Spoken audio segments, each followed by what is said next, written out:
ये students good morning. Already ये standard 10th का चैप्टर नंबर 5 है अरिथमेटिक प्रोग्रेशन। ठीक है, अरिथमेटिक प्रोग्रेशन। और आपको पता है ये चैप्टर का वेटेज बहुत ही अच्छा है बोर्ड के लिए। बोर्ड के एग्जाम में ये चैप्टर का वेटेज है 8 मार्क्स का। कितना? बेसिक वालों के लिए, बेसिक जिसने भी मैथमेटिक्स लिया है उनके लिए 8 मार्क्स का वेटेज है। सॉरी 8 मार्क्स बहुत ज्यादा होता है। देखो मैं आपको शुरुआत करने से पहले और ये जितने भी मैंने क्वेश्चंस लिखे हैं या अभी मैं जो मैंने वीडियोस बनाने जा रहा हूँ वो सिर्फ और सिर्फ बोर्ड के रिलेटेड बनाना चाह रहा हूँ। मतलब बोर्ड का आपका जो एग्जाम होगी, बोर्ड एग्जामिनेशन। ठीक है, ये बोर्ड एग्जामिनेशन के लिए आपको ये वीडियोस बहुत काम आएंगे। ठीक है, तो आपको अगर ये वीडियोस देखने हैं या आप देखोगे तो आपके लिए बोर्ड की एग्जाम में बहुत अच्छा काम आएगा। ठीक है, तो सबसे पहले बात कर रहा हूँ ये जितने भी चैप्टर्स है, मैं कुछ चैप्टर्स नंबर लिख रहा हूँ, उसी के बेस पे मैं ज्यादातर वीडियोस बनाने वाला हूँ ताकि आपके बेसिक मैथ्स वाले जितने भी है उनका सॉर्ट आउट हो जाए। हाँ, स्टैंडर्ड का भी बनाऊंगा, उसके लिए अलग से वीडियो रहेंगे, पर अभी मेरा ये वीडियो है बेसिक वालों के लिए। साथ में स्टैंडर्ड वाले भी देख सकते हैं बिकॉज द बोर्ड, ये बोर्ड एग्जाम के लिए बहुत कायम के आईएमपी क्वेश्चन है, दोनों के दोनों स्टूडेंट्स देख सकते हैं। ठीक है, ओके, यहाँ पर ध्यान दें, फिर से बता रहा हूँ ये वीडियो स्टैंडर्ड वाले स्टूडेंट के लिए भी है क्योंकि ये क्वेश्चन जो है वो स्टैंडर्ड के जैसे हैं, पर मैंने जस्ट बेसिक के लिए इसलिए बोल रहा हूँ कि बेसिक वालों को मैं जस्ट इन्फॉर्मेशन ये दे रहा हूँ कि उनको कितने चैप्टर्स मेनली करने हैं पासिंग के लिए। अगर मान लो पासिंग लाना है या अच्छे मार्क्स लाने हैं तो सबसे पहले कौन से चैप्टर्स पे फोकस किया जाए। जैसे कि चैप्टर नंबर 5 आपका जो मैथमेटिक्स का 10th स्टैंडर्ड का चैप्टर नंबर 5 है एपी अरिथमेटिक प्रोग्रेशन, उसका बेसिक में मैथ्स में वेटेज है कितना 8 मार्क्स का। देन चैप्टर नंबर 7 है हमारा, कौन सा है? Coordinate geometry. कौन सा है? कोऑर्डिनेट ज्योमेट्री का, कोऑर्डिनेट ज्योमेट्री शॉर्ट में लिख रहा हूं, ये भी 8 मार्क का वेटेज है, ये भी 8 मार्क का वेटेज है। चैप्टर नंबर 13 है स्टैटिस्टिक्स। ठीक है, इसका वेटेज सबसे हाईएस्ट है बेसिक वालों के लिए 14 मार्क्स, बहुत ज्यादा होता है। साथ में चैप्टर नंबर 14 प्रोबेबिलिटी, और इसमें से वेटेज है 10 मार्क्स। ये ऑप्शन के साथ 10 मार्क्स, ये भी ऑप्शन के साथ 10 मार्क्स। 10 10 10 कितना हो गया? 30 प्लस 14 कितना हो जाएगा? 44 मार्क्स का वेटेज सिर्फ ये 4 चैप्टर में से ही। टोटल 14 चैप्टर्स है। बेसिक वालों को अगर पास होना है तो सिर्फ और सिर्फ ये 4 चैप्टर्स अच्छी तरह से करोगे, सारी कहानी खत्म। मतलब आपके पासिंग तो आ ही जाएंगे। जिसको बिल्कुल सिर्फ पास होना है मैथ्स में, वो मेरे सारे वीडियोस देखना, आपका काम हो जाएगा। ठीक है, पर जिसको 90 प्लस लाना है, मतलब 80 आउट ऑफ 80 जाना है, क्या करना है? 80 आउट ऑफ 80 लाने हैं या 80 आउट ऑफ 75 प्लस जाना है, वो सारे के सारे स्टूडेंट्स मेरे वीडियो देखना हो, चाहे स्टैंडर्ड लिया हो मैथ्स में, चाहे वो बेसिक लिया हो। खास फिर से बोल रहा हूं, स्पेशल केस में मेरे वीडियोस को देखते रहना तो आपको समझ में आ जाएगा। ठीक है, okay fine. So now I M without wasting my time, अभी मैं और भी बता सकता हूं। जैसे चैप्टर नंबर 6 है, चैप्टर नंबर 6 वो ट्रायंगल का है। ठीक है, तो उसमें क्या है? ओनली एक थ्योरम करो, 4 मार्क्स थ्योरम के, आप थ्रेस थ्योरम करो, डिविडी थ्योरम करो। ठीक है, तो इसमें से आपको पता चल जाएगा। ठीक है, वैसे ही चैप्टर नंबर 2 है पॉलिनोमियल, तो पॉलिनोमियल करो, उसमें 6 मार्क्स है वेटेज। देन चैप्टर नंबर 3 करो, लीनियर पेयर ऑफ इक्वेशन। ऐसे तो बहुत सारे अगर हम लोग धीरे धीरे बात करेंगे, लेकिन सबसे पहले मैं अभी कुछ सवाल ऐसे लिखने जा रहा हूं या मेरे वीडियोस ऐसे बना, अभी से जो भी मेरे वीडियोस बनेंगे वो सारे के सारे वीडियोस सिर्फ और सिर्फ बोर्ड एग्जामिनेशन को फोकस करने के लिए ही है, तो ये ध्यान देना। तो यहाँ पर मैंने कुछ 3 क्वेश्चन लिखे हैं, दीज आर 3 क्वेश्चंस हियर जो आपके लिए बोर्ड के लिए बहुत काम के हैं, और ऐसे ही क्वेश्चंस मैं बनाते रहूंगा और आपके लिए अपलोड करते रहूंगा। ठीक है, जो बोर्ड के लिए काम के थे, ये दोनों के दोनों वीडियो, ये दोनों के तीनों के तीनों क्वेश्चंस जो है वो बोर्ड में, चाहे वो स्टैंडर्ड लिया हो चाहे वो बेसिक लिया हो, दोनों के लिए काम किया, और ये ज्यादातर क्वेश्चन स्टैंडर्ड के ही है, ये ध्यान देना। ठीक है, नाउ तो पहला क्वेश्चन यहाँ पर ऐसा है, देखो मैं एक्सरसाइज के ऊपर नहीं जा रहा। एक्सरसाइज में तो आपके पास डाइजेस्ट होगी या कुछ ना कुछ मटेरियल्स होगा, आप बहुत सारी चीजों को फॉलो कर सकेंगे, उसमें से आप क्वेश्चंस इजी से ढूंढ सकते हो। लेकिन मैं कुछ ऐसे ही क्वेश्चन रखूंगा जो क्वेश्चंस आपके लिए काम के हैं, जो क्वेश्चंस आपके लिए बोर्ड में वैलिड है, बोर्ड में पूछे जा सकते हैं, ऐसे क्वेश्चन रखने जा रहा हूं। ठीक है, okay, now I am going to here, यहाँ पर एक क्वेश्चन है। क्वेश्चन जैसे कि यहाँ पे है, पहले मैं एपी का अरिथमेटिक प्रोग्रेशन जो हमारा चैप्टर है एपी चैप्टर नंबर 5, उसके 2 मेन फार्मूला। पहला फार्मूला कौन सा है? एक तो nth टर्म फाइंड करना है। क्या करना है?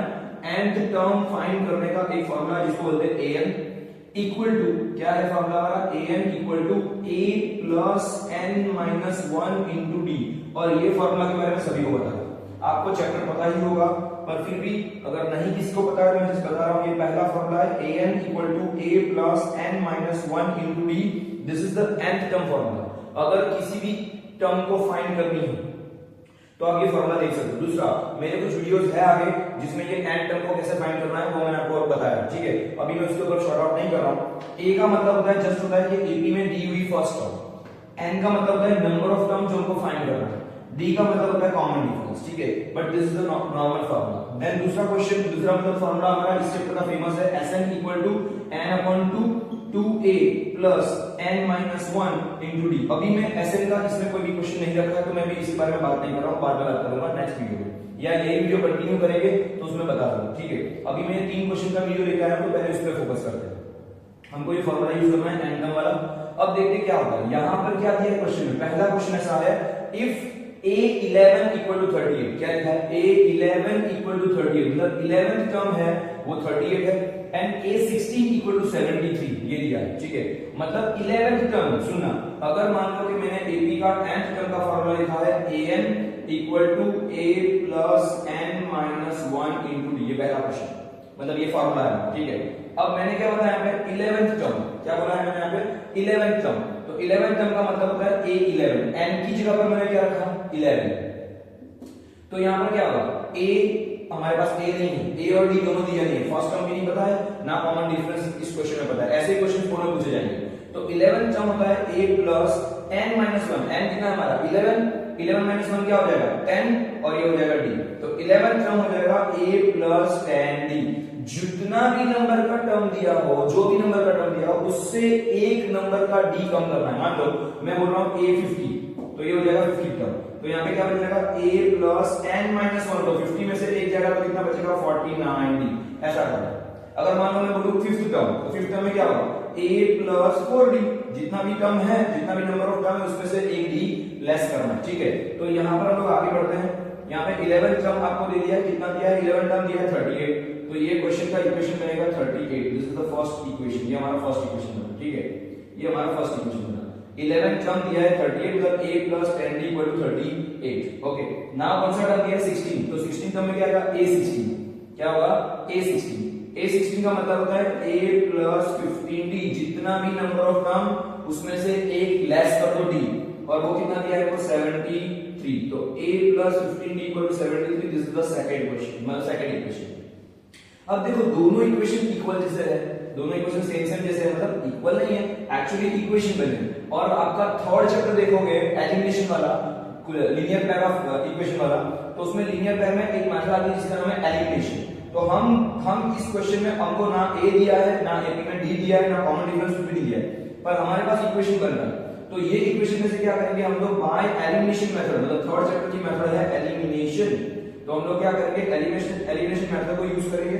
तो बाय एलिमिनेशन मेथड क्या करेंगे हम लोग, इसको इसमें से माइनस करेंगे, मतलब बड़े वाले इक्वेशन में से छोटे वाले इक्वेशन को माइनस करेंगे। तो पहला वाला इक्वेशन कौन सा है, a plus 15d equal to है 73, a plus 15d equal to 73।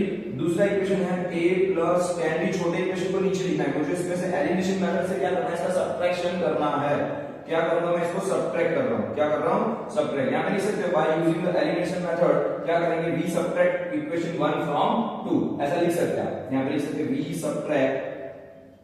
v subtract equation 1 from 2, equation 1 from 2, मतलब एक में से दूसरे को माइनस करना है, ठीक है। अब क्या करेंगे हम लोग, तो यहां पे इसमें से इसको माइनस करो, 73 में से मतलब ये a क्या हो जाएगा माइनस, इसको हमको माइनस करना है, तो ये साइन चेंज, माइनस हो जाएगी, माइनस हो जाएगी, माइनस हो जाएगी, तीनों तीन प्लस में तो माइनस हो जाएगा। a में से a गया 0 हो गया, 15 में से 10 जाएगा तो कितना बचेगा 5d, कितना बचेगा 5d, 15d में से 10d 5d, इसमें से इसको माइनस करो तो क्या हो जाएगा 10, मतलब ये हो जाएगा 13, 13 माइनस 8 यानी 5, इसमें से कट करो 6, 6 माइनस 2 यानी 35, कितना बचेगा 5d इक्वल टू आया 35, क्या मिला 5d इक्वल टू 35, तो क्या हो जाएगा d और 5 का मल्टीप्लाई है, d का मतलब 5 का क्या जाएगा d गुना तो 35 के डिवाइड में चला जाएगा, ये मल्टीप्लाई में है, डिवाइड में जाएगा सामने की ओर, 5 7 जा, d की वैल्यू को मिलेगी 7, d की वैल्यू कितनी मिलेगी हमको 7, क्या मिल जाएगा d मिल गया 7। अब इसकी वैल्यू किसी भी एक इक्वेशन में रखो, किसी भी एक इक्वेशन में रखेंगे हमारा आंसर मिलेगा हमको कि a मिल जाएगा। सबसे पहले मैं इसको रफ कर रहा हूं, क्वेश्चन को रफ कर रहा हूं ताकि मेरे पास बोर्ड में जगह मिले। Okay fine, so I am going here to show you something. तो यहां पर क्या किया मैंने, सबसे पहले आप ऐसा नहीं चाहो तो ऐसा भी लिख सकते हो, यहां पे लिखा था मैंने, फिर से बता रहा हूं कैसे किया मैंने।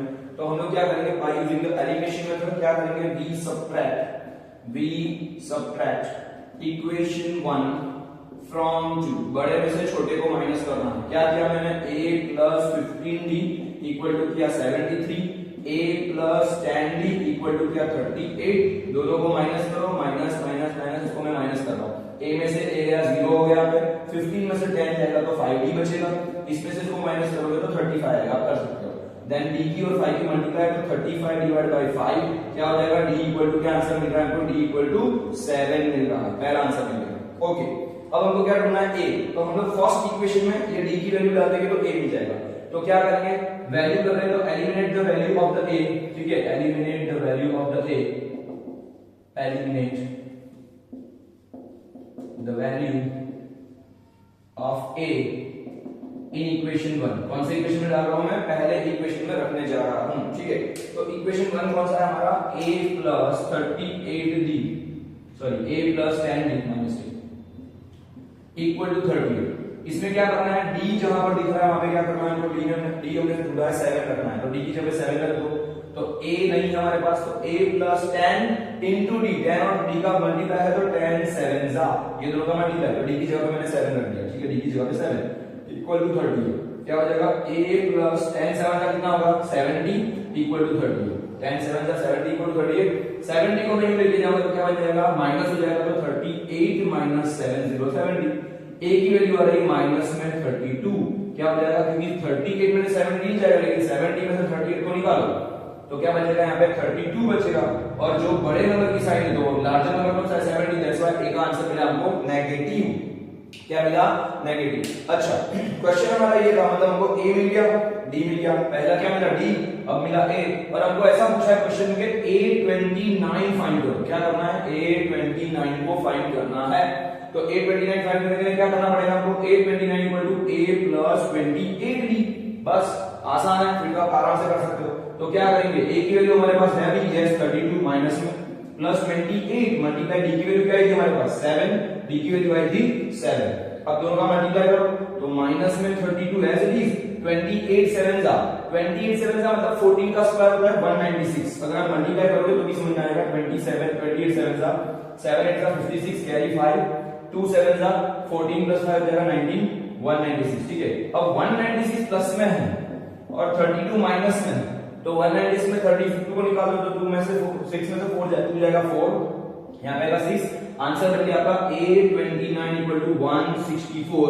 This is your final answer और फर्स्ट क्वेश्चन इज ओवर। क्या हो गया, पहला क्वेश्चन हमारा ओवर हो चुका है, ठीक है। तो इस तरीके से आपको ये वीडियो को पॉज करके पूरा का पूरा क्वेश्चन मैंने यहाँ से शुरू किया है, यहाँ से शुरू करने के बाद मैं यहाँ गया और इस तरीके शॉर्ट आउट किया। सबसे पहले मैंने क्या किया, इक्वेशन बनाया, इक्वेशन में से पहले इक्वेशन में से दूसरे इक्वेशन को माइनस किया, डी लाए, डी की वैल्यू पहले इक्वेशन में डाला, इसमें भी डाल सकते हो, पहले दूसरे किसी में भी, और हमने a की वैल्यू डाली, a की और d की दोनों की वैल्यू रख के हमने क्या किया, यहाँ पे आंसर लिखा है तो ये बन जाएगा 165 मतलब 162। यहाँ पे कुछ भी पूछ सकते हैं, a मतलब कोई भी टर्म पूछ सकते हैं, 50 टर्म पूछे, 31 टर्म पूछे, कोई भी टर्म पूछे, आपके पास a और d होगा और आपके पास नंबर ऑफ n होगा, आप ये क्वेश्चन सॉर्ट आउट कर सकते हो, ठीक है। Now I am going to the second question, I am going to the second question. आप चाहो तो इसको पॉज करके कर सकते हो, एक बार देख लो, पॉज करो और आप इसकी तरीके से आगे बढ़ सकते हो। ओके स्टूडेंट्स, नाउ ये सेकंड क्वेश्चन में लिखा है, if the 17th term of in AP is exceeds by the 7 from its 10th term. तो क्वेश्चन ऐसा है और फाइंड द कॉमन डिफरेंस। आपको बहुत ही आसान क्वेश्चन है पर ज्यादातर स्टूडेंट्स इसमें बहुत सारे कंफ्यूज होते हैं कि क्या है इसमें, ठीक है। सबसे पहले हमको कौन सा टर्म दिया है, 17 टर्म। 17 का मतलब क्या होगा, A17। पर सबसे पहले उससे भी पहले में सबसे पहले हमारा nth टर्म का फॉर्मूला लिखते हैं। तो n टर्म का फॉर्मूला क्या है हमारा, an equal to a plus n minus 1 into d। This is the nth term formula. क्या है हमारा ये nth टर्म फॉर्मूला है, n टर्म का फॉर्मूला है an equal to a plus n minus 1 into d। अब हमको कौन सा टर्म दिया है, 17 टर्म, तो मैं यहाँ पे लिख रहा हूँ a17। सुनना, 17 टर्म, 17 टर्म लिखना है तो मैंने हमेशा बताया आपको कि जितना भी नंबर ऑफ टर्म है, जितना भी हमारा n है, नंबर ऑफ टर्म है, उसमें से एक नंबर ऑफ टर्म एक कम कर दोगे उतना हमारा d होता है। तो इसका फॉर्मूला क्या बनेगा, a प्लस 17 माइनस 1, n की जगह क्या मैं लिखूंगा 17, तो 17 माइनस 1 क्या हो जाएगा 16d। This is your a17, ठीक है। तो हमारा क्या बना, 17 टर्म बना हमारा a प्लस 16d, ठीक है। और दूसरा क्या है, कौन सा टर्म दिया है, वो 10th टर्म दिया है। पहले टर्म लिख दो कौन से टर्म दिए, तो मैं पहले लिख रहा हूँ 10th टर्म में क्या आएगा a प्लस 10 माइनस 1 कितना होता है 90। तो सेकंड टर्म बन गया हमारा a 10 यानी 10 टर्म बन गया a प्लस 90। सुनना पहला टर्म बना a प्लस 16d यानी 17 टर्म बना, 10 टर्म बना a प्लस 90। अब क्या बोला है एक्सिस बाय, ऐसा लिखा है क्वेश्चन में क्या लिखा है वो समझना है। जब तक आपको क्वेश्चन का स्टेटमेंट समझ में नहीं आएगा आपको कुछ समझ में नहीं आएगा।